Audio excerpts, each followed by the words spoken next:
সাবেক প্রধানমন্ত্রী শেখ হাসিনা কোন স্ট্যাটাসে ভারতে আছেন তা জানা নেই। আদালত চাইলে তাকে ফিরিয়ে আনার উদ্যোগ নেওয়া হবে বলে জানান পররাষ্ট্র উপদেষ্টা।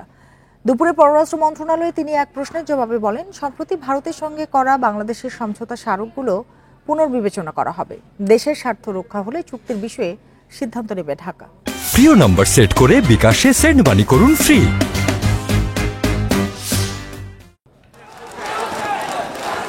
ছাত্র জনতার আন্দোলনের মুখে 5 আগস্ট দেশ ছেড়ে ভারতে আশ্রয় নেন সাবেক প্রধানমন্ত্রী শেখ হাসিনা। কিন্তু এরই মধ্যে বাতিল হয়েছে সব কূটনৈতিক পাসপোর্ট। ফলে তিনি কিভাবে অবস্থান করছেন প্রশ্ন ছিল উপদেষ্টার কাছে। এটা আপনারা ভারতীয় থেকে জিজ্ঞেস করেন যে কি স্ট্যাটাস তাদের, কিভাবে রেখেছে তারা। শেখ হাসিনার বিরুদ্ধে হত্যাসহ বিভিন্ন অভিযোগে কমপক্ষে 100 মামলা হয়েছে। এ পরিস্থিতিতে বাংলাদেশ ভারত বন্দি বিনিময় চুক্তির আওতায় তাকে ফিরিয়ে আনা হবে কিনা।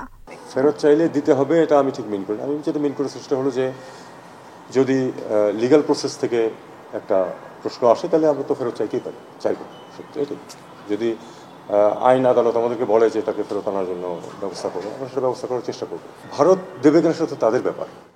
গত জুনে দিল্লিতে বাংলাদেশ ও ভারতের মধ্যে 10টি সমঝোতা স্মারক সই হয়। চূড়ান্ত চুক্তির আগে এগুলো পুনর্বিবেচনা করা হবে বলেও জানান উপদেষ্টা।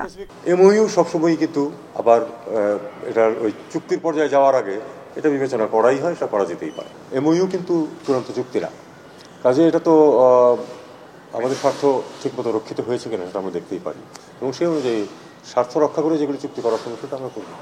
বাংলাদেশে থাকা ভারতীয়দের নিরাপত্তা প্রশ্নে উপদেষ্টা বলেন, তারা এখন কিছুটা ভীতির মধ্যে থাকলেও শিগগিরই তা কেটে যাবে। নিউ ইয়র্ক থেকে ফিরে আসবেন, এটুকু এখন পর্যন্ত সিদ্ধান্ত। Nafiza Dubla, independent news, Dhaka.